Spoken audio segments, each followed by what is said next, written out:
Welcome to Endurance Capital. Today's episode comes to you from the Gornergrat Glacier at 3,100 meters above the town of Zermatt in the Swiss Alps. We are surrounded by rock, ice, and the air that feels just a little too thin. We almost have a full moon and bright skies. It felt right to be there with Daniela Ryf, one of the greatest female Ironman world champions, and from Switzerland herself. Because this is what the top really feels like. It's beautiful, it's exposed, it's slippery, it's fascinating, and it's a place where very few people can actually live in for long, because the air is thin and the temperatures go well beyond zero. Daniela has spent nearly 2 decades at this kind of altitude, not just visiting the summit, but returning again and again and again. She is a 5 times Ironman world champion. She's a 5 times Ironman 70.3 world champion, racing under crushing heat, pressure, and loads of expectation, and still finding a way to perform when everyone is watching and there is nowhere to hide. What I admire most isn't just the winning, it's that she is still here, that she's built a life, a body, and a mind that could handle that kind of altitude and not break. With us also is Sahan Ranamukarachi, co-founder and CEO of Proton Intelligence, building technology that listens to the body from the inside out. He's on his own long climb, deep tech, regulatory risk, founder stress, and a journey where breaking is always easier than lasting. And he's joining us in Gornergrat from Australia. Before we get started, a quick thanks to our sponsor Stride Health, without whom this wouldn't have been possible. You can find more about them on www.getstride.com, but more on them later.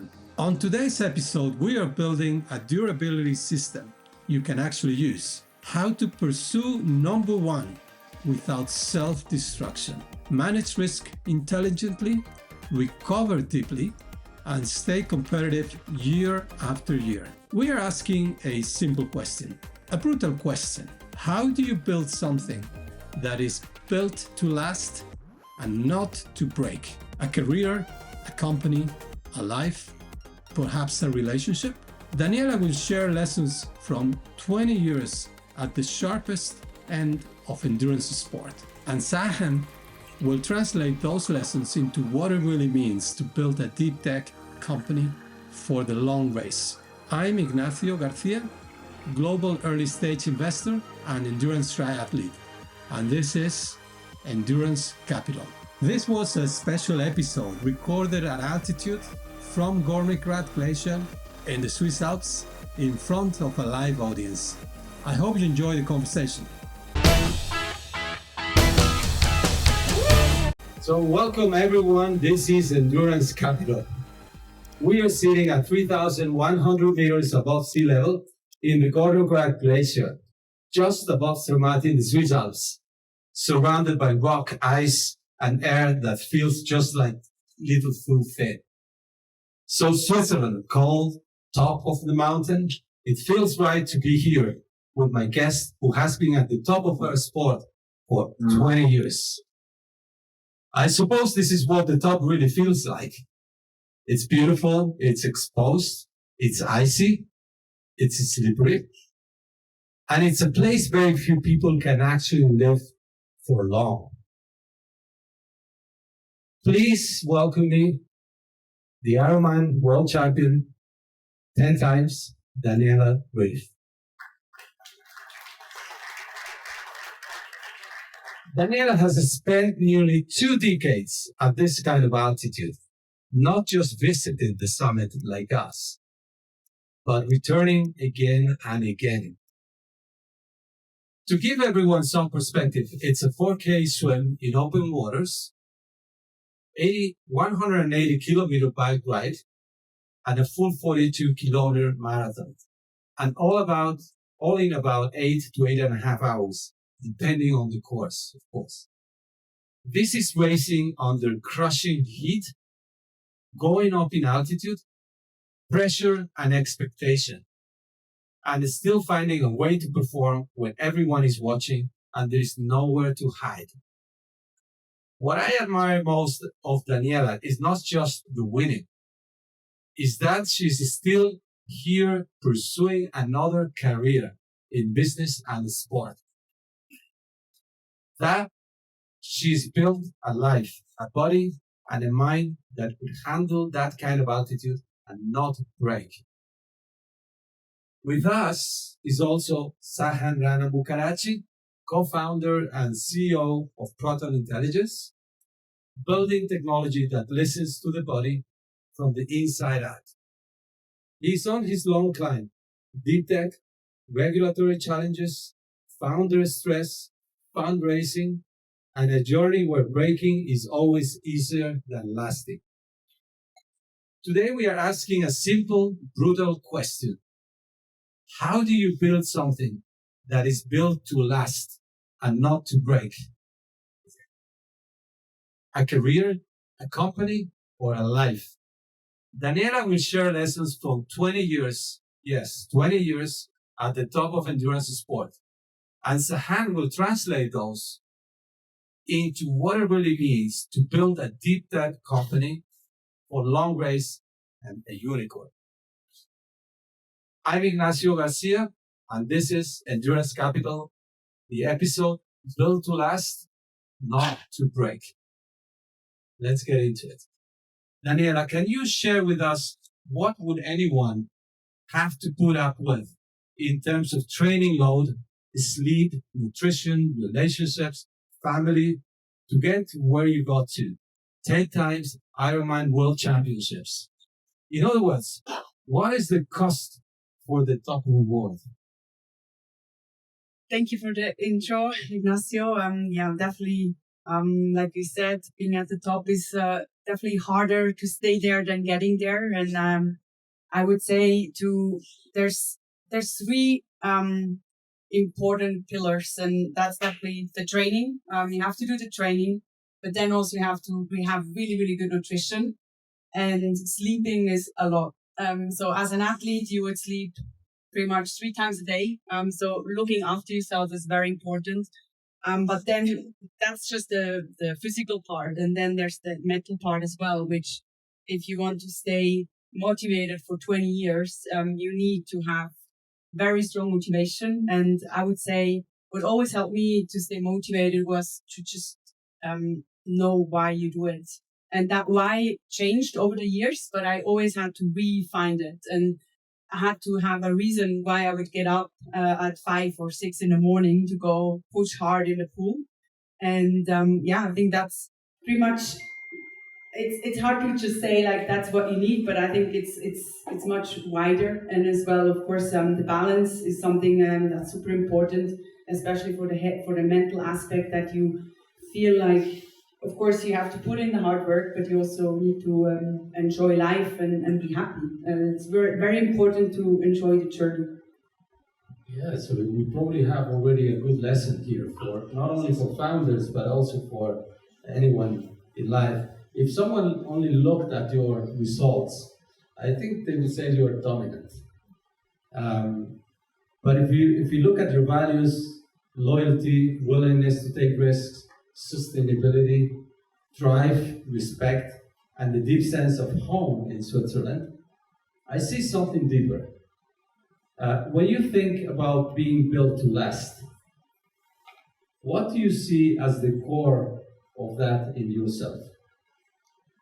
I like to break it up in 2 aspects. There's the short-term performance, and that's the racing. So if I go to a race, no matter how I feel, I'm going to go there ready to be, ready to die. That's pretty much how I raced.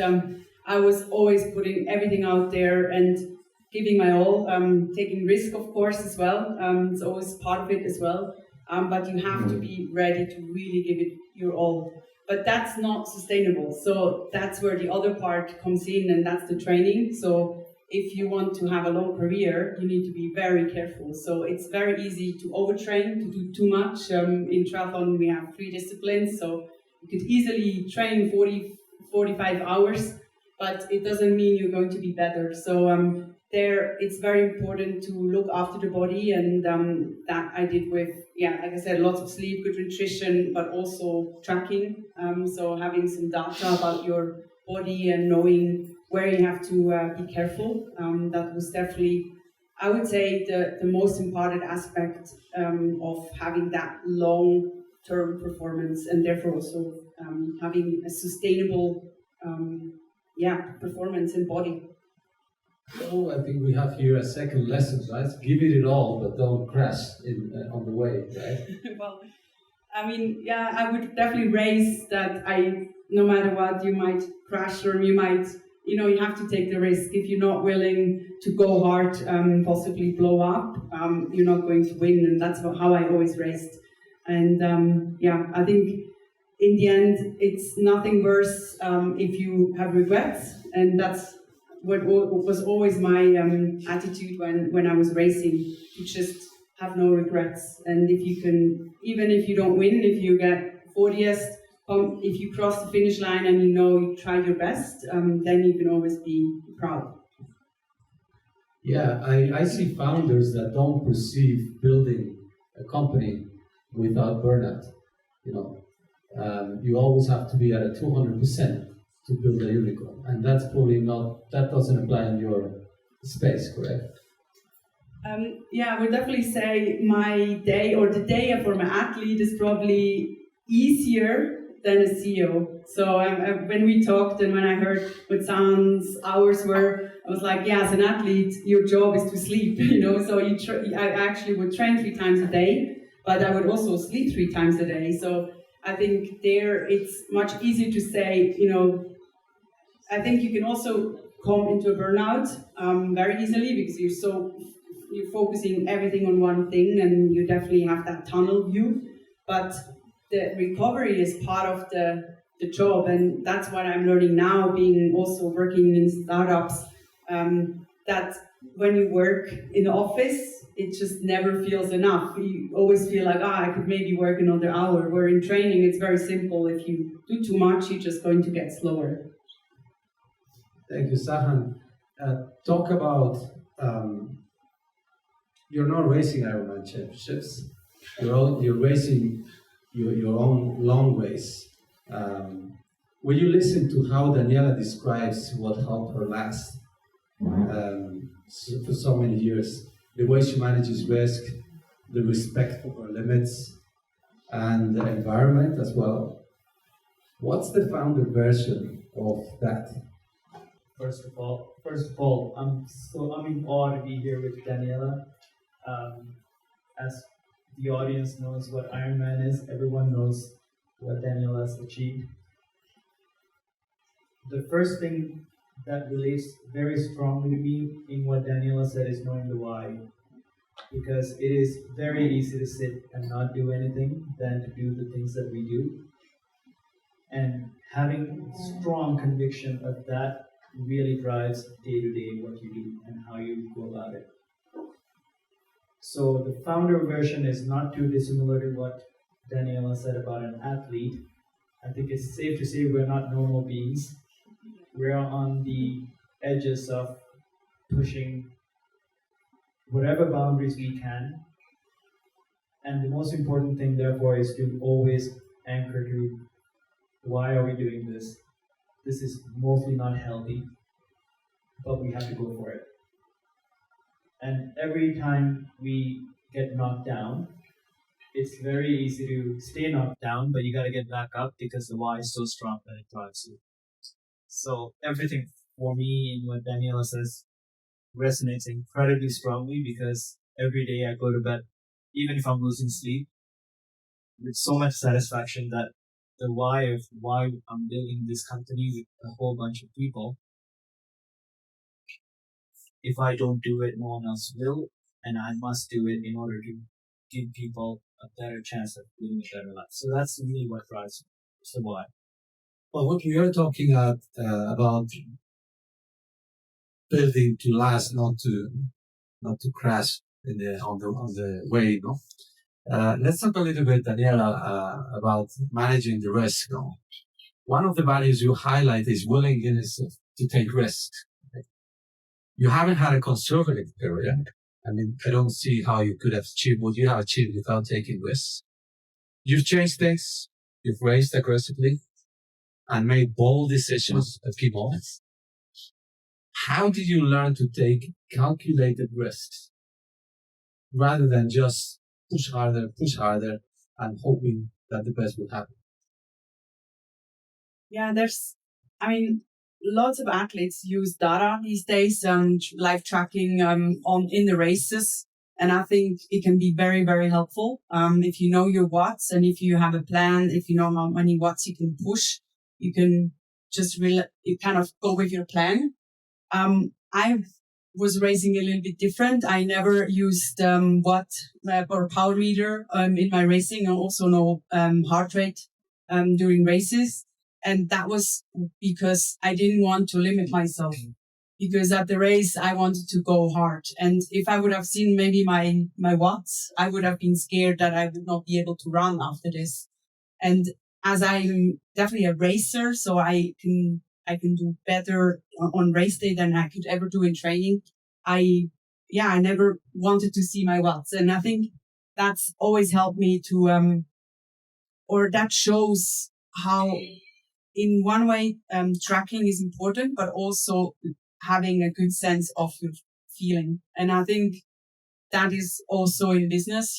If you feel it inside that it's going to work, that's exactly also in racing. If you feel like now is the time to attack or go for the next round or do that extra push, then you have to go for it. And that's how I raced. I definitely always raced deep on my intention or in my, internal feelings, and just trusted my guts. And definitely, you have to pace yourself in an Ironman. You cannot just go all out, of course.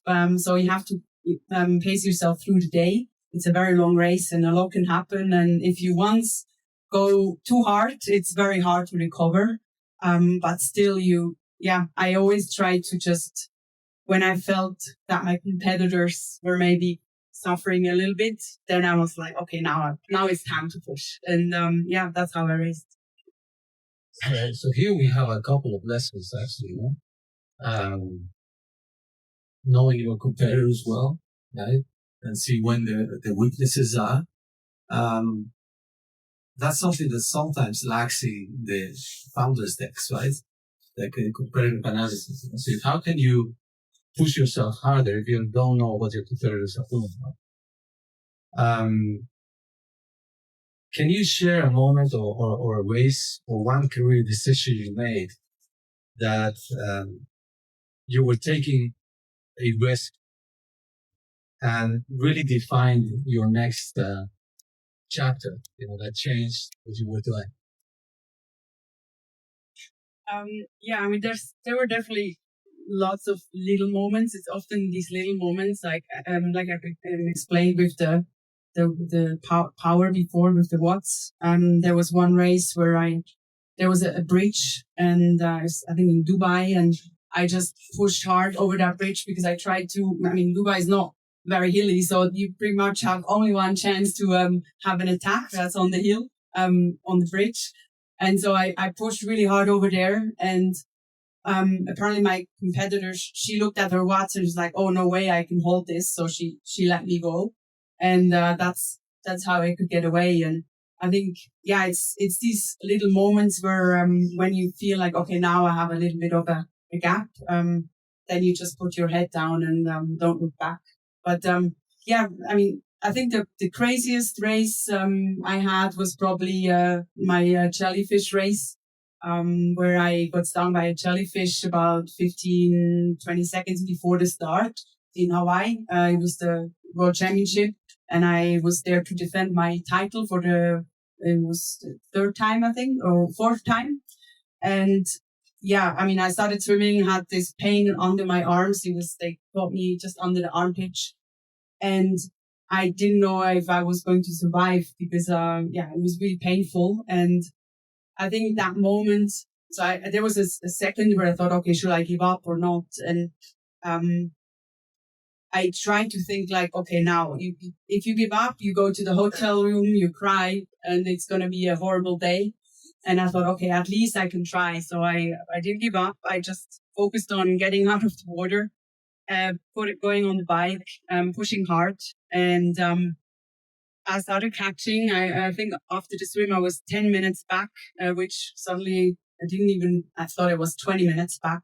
And then I was on the bike, pushing hard, catching up, and I ended up winning the race and did the record. And I think that really shows that just that moment of doubt, do I keep going or not? That changed everything, because until now, it's still the race I'm most proud of, and I think the biggest race of my life. And I think it shows that just that little moment could have had the outcome of going to the hotel room and cry, or having your best day of your life. Thank you. And for what you were saying before, maybe a question for both of you. So all data in, all the information available, you have to make a decision. What do you prioritize, intuition or data? For me, it's 100% intuition, gut feel. That's surprising, because your business is a lot about data, and definitely I think data is very valuable, definitely for training. But then when it comes to racing, then definitely intuition.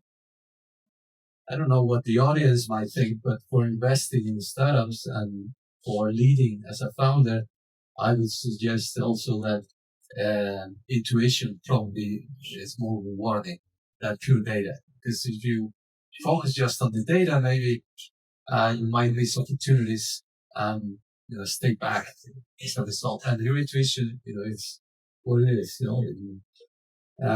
Let's move on, Sahan, now talking about founder risk as well. For you, risk looks different. Technology risk, regulatory risk, capital, your team, you can't forget about it. When you hear Daniela talk about calculated risk and the decisions he's been making, what's the parallel for you at Pro? Was there a decision where you felt, if it goes wrong, it hurts someone, but not trying would be even worse? So many times we have these decisions that come up.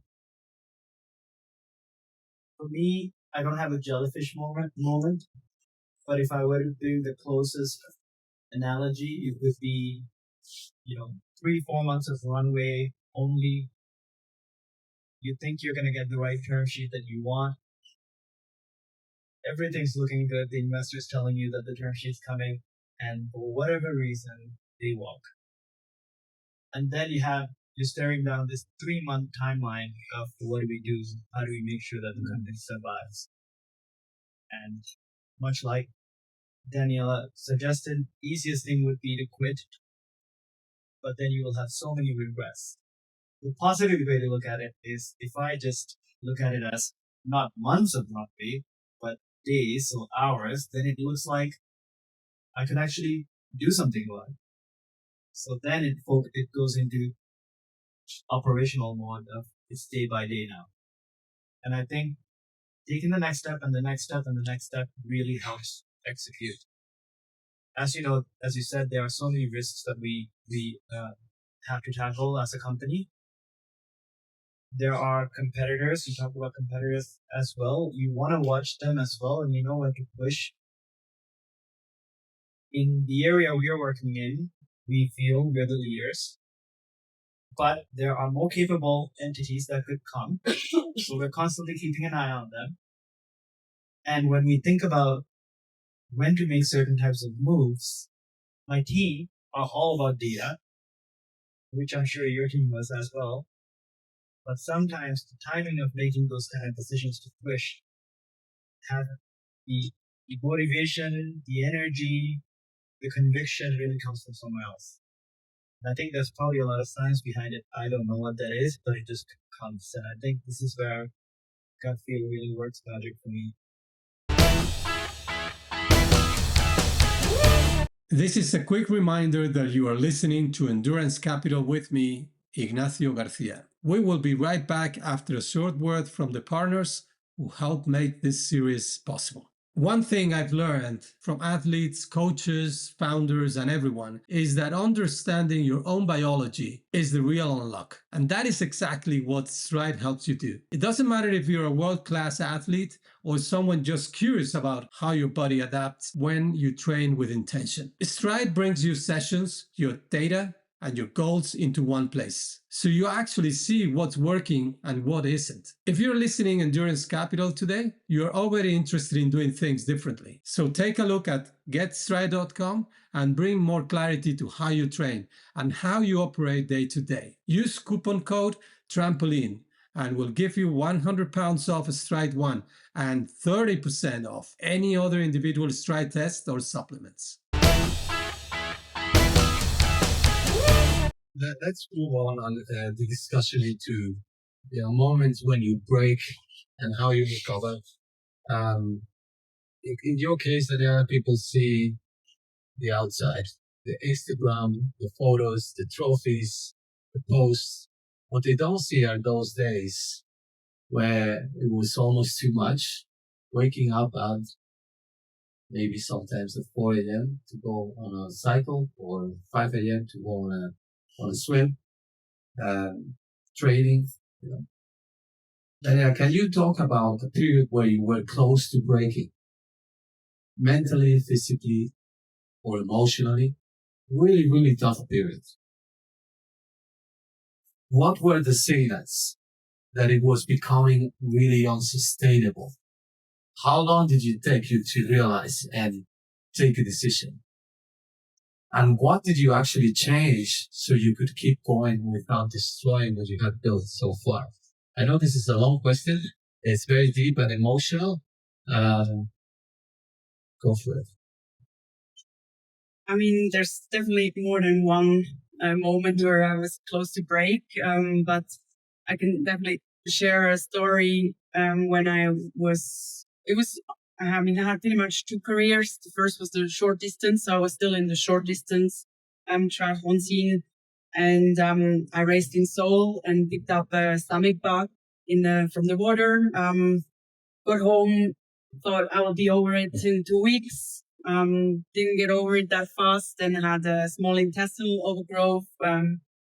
Had lots of antibiotics. Then I had candida, and then it was a long kind of cycle for about 1.5 years where my body was just struggling. I was nauseous every day. I tried to train, but I couldn't really push at all. And then I started to also start questioning a little bit my motivation. Is it maybe I'm not motivated? Do I need to change something? And it was a really, really hard time, especially because as an athlete, you're quite energized, but I was pretty much just at home looking at a white wall because I was so tired. And I had one moment where I would go to the swimming pool, try to go swimming, and I was so tired by just getting there by the car with the car that I would drive home again.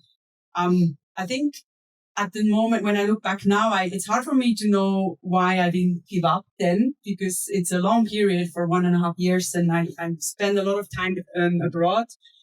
So I remember I came back home to Switzerland, and then just really I started studying as well, food science and management, bringing in something else, and that balance and also the combination being back with my family, my friends at home, I think helped me to recover from it eventually. And that's I think sometimes it's hard to know why you push through something, but for me at that moment was, I think, just something in me told me that this sport is too good to give up. And I'm really glad I didn't give up, because that after that my second career started, and so all the 10 more titles came after this. And it shows that if I give up there, no one would ever remember me as a triathlete. So I'm still really grateful that I'm for pushing through.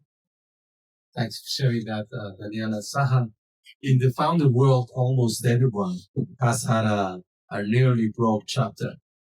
And even if they don't talk about it on LinkedIn, or even if you don't share it with your team members, which was yours? I think short-term memory, trumps long-term memory sometimes.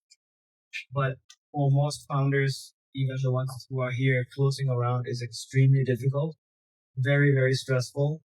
If I think about, you know, a year ago when we closed our seed round, that whole period leading up to it, 6 months, was extremely stressful, lost so much sleep, had to constantly think about how to make sure the whole team reacts in the right way every time we have a challenging moment, in where we had so many challenging moments. Sometimes we forget that we are human beings and that we do need to rest and recover, eat good, eat good meals at the right time, and have the right social support. And that if we are not getting the right sleep, getting the right nutrition, it has cascading effects on your surrounding, right? Your entire environment. So I found that to be the hardest thing to manage internally, while making sure that my team still felt like we're gonna get over the. And I think that, and now I'm gearing up to going again through another fundraising cycle, and I know exactly what's going on. Right? So you can't push all the time. You have to rest and recover. So once we closed the last round, one of the best things I made in terms of decisions was bringing very experienced operators who've been there, done that as part of my team. And after 3 years, I mentioned this to Daniela, I finally took a 2-week holiday where I did not work. And in the past, when I've done that, I've always been ready to work and I always had calls. But this time I managed to sleep and rest, spend time with family, and that was great. Let's talk a little bit about designing your system to last. How do you prepare to last? Daniela, over roughly 20 years at the top, you didn't just design training blocks. You must have designed a life that could sustain that load in the long term. Because 20 years is a long time to be at the top of your sport. What were your non-negotiable structures or rules that made your career to sleep? Sleep is definitely one of them. If not the most important, because there's no other way to recover faster than sleep, unless it was my way to recover. Good nutrition, and I think also really the team. Like Zan said, I think it's so important to know why you do it, and I think the team behind helps you as well to just be successful and have trust. So congrats on taking the holidays, because as an athlete, to take holidays is a bit easier. You have a manager, you just say, block me for 3 weeks, and then you can. It's not always that easy. You have sponsor obligations and media and all that, but I would say it's easier. Where now, since I'm working more in the office and having like also things that I can't just give to someone, I can relate how hard it is to just give it away and say, hey, I'm not available, because you still want things to go well. And I think what athletes and maybe founders have in common is that we want to do it well. I'm not sure if you need to be a perfectionist, but definitely have a perfection or a love for perfection, because if you don't care if it's good, then you're probably not going to have a good business. So, Sahan, founders actually obsess about product market fit and strategy, and very few build a career for 20 years. Can you perform at that level without respecting others? Daniela, one of your core values, from when I saw you racing and with the media and so on, is respect for your competitors, your coaches, your supporters, the environment as well. That's something you do as well. How does respect actually make you a better person, a better athlete in the long run, rather than softer or more hesitant? Yeah, I think respect is very important because from the time you start to think you're the best, you're very fast going to not be the best anymore. And I definitely always had quite a lot of self-doubt in me as well. Some would say it's not good to have self-doubts, but it helped actually me to always be driven to be better. And of course, I watched my competitors, and I would say I was scared of them, but I definitely watched them, and I was always aware that if I'm not keep improving, then they will catch me. And I think it's also a way of motivating yourself. So in one way, yeah, it's in sport you always have to keep improving, and as an athlete, but also as a person, and you have to try new things. So definitely through my career, I had several coaches where it worked for maybe 5 or 8 years, and then you have to kind of jump in the next new adventure, and not sure if it's going to work out, but if you want to keep improving, you can't always do the same. And Sahan, what's the equivalent for you in Proton Intelligence? I think the recognition that it's a team game on one side, and trusting that people who come into the picture have very specialized experiences and expertise, and trusting them to take care of their specialized functions and with that comes a lot of respect. On the other hand, you talk about self-doubt. In a recent conference I went to, a VC said this thing about what makes the best CEOs, which is they have a superiority complex where they think they're better than everyone else, but they have an inferiority complex that they think they're not doing enough. And they have the ability to manage that tension, which I thought was fascinating. And someone at the Trampoline Summit told me the best CEOs have the ability to be strategic at some points and tactical at the other points, and the ability to manage those tensions. And as I think about my team and reflect on my team as well, most of the people I've been able to recruit that have stepped in also have similar traits, which I think allows us to build in a very sustainable way. Guys, let's talk about one habit to start this week. Okay. If Daniela, if a founder came to you and said, I just don't want a big win, I want a career that lasts, what is one simple habit you would tell them to start this week that comes directly from your racing experience? You mean a career in sports or in business? It might be too late for sports. I don't know. Let's say in life. Okay. I think creating a good habit. Having a good habit takes away the motivation or trying to say, oh, today I'm going to do this or this. So, and a habit is something is possible to do every day. So for me, it's a good habit to, when I get up in the morning, I try to do at least 30 minutes of activity now as a retiree. So I'm retired, so I don't have to train 6 hours anymore. Sometimes it's an hour, sometimes I go for 1.5, but to feel good in my body, to start the day awake and happy and with purpose, I try to do something in the morning, and that helps me to feel better. You do that before you cappuccino? I drink Red Bull, but no, I'm joking. I'm sponsored by Red Bull. But I also, sometimes drink coffee. So no, just either Red Bull sugar-free or black coffee. So just no sugar on empty stomach. Then so you have the benefit of the, I don't know how you fast in training. Half an hour is not really training, but just activity. And then breakfast after always tastes better. And for you, Sahan, what's the equivalent? One habit to stop this week. If a founder truly wants to last, what is one habit they should stop then? I think not to be chasing too many things and to be focused. Focus your energy, which is very limited, on the most important thing you have to do. Right. Let's finish it off quickly. here. Quick fire to finish. Short answers, please, both of you. One moment you are proud you didn't break. Jellyfish moment. And for you, Sahan?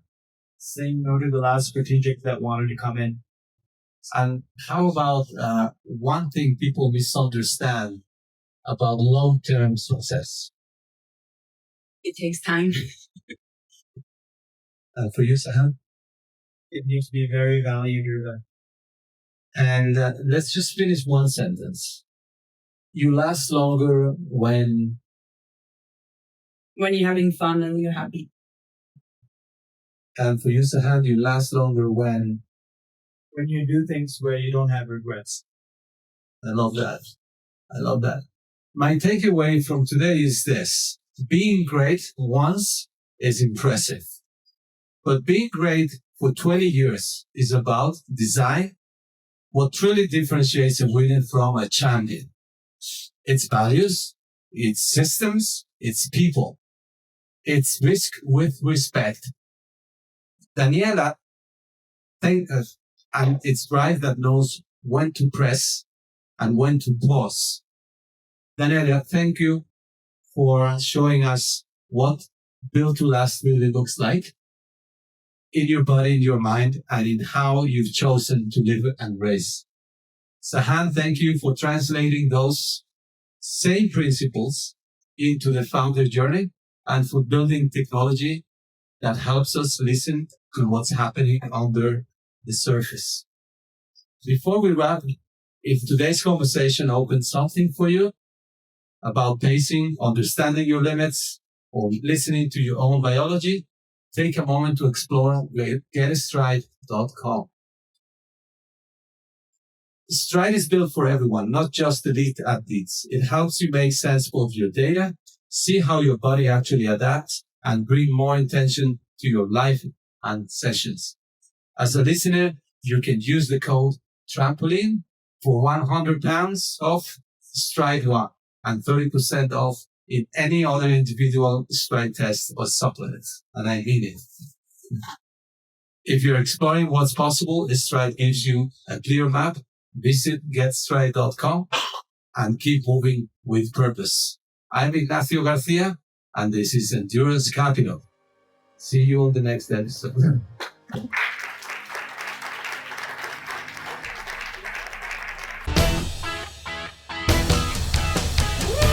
Chasing number one has a cost, and today was a masterclass in how to pay that cost without losing yourself. Drive, risk, and respect aren't just values. They are tools for staying competitive year after year without breaking down. If you're pursuing something big, this is your reminder that longevity is the real edge. Thank you, Daniela, for showing us how a world champion thinks. And thank you, Sahan, for joining us today. Next time on Endurance Capital, we shift focus from the individual to the pack.